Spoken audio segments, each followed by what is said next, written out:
ঈদুল আজহা উপলক্ষে আপনারা জানেন যে আমাদের দেশে পর্যাপ্ত গবাদি পশু মজুদ আছে।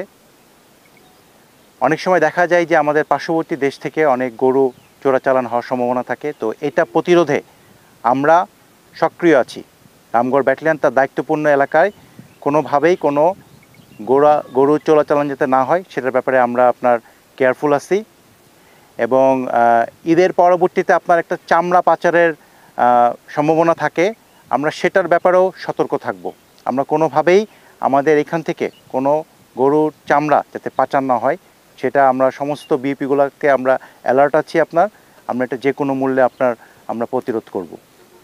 এছাড়াও আপনারা জানেন যে ইদানিং একটা পুশিনের একটা সম্ভাবনা আছে।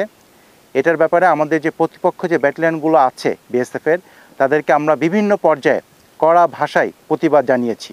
আমরা বিজিবি সতর্ক অবস্থায় আছি, যে কোনো মূল্যে আমরা আমাদের এই রামগড়ের দায়িত্বপূর্ণ যে এলাকা আছে এখানে আমরা পুশিনগুলা প্রতিরোধ করব।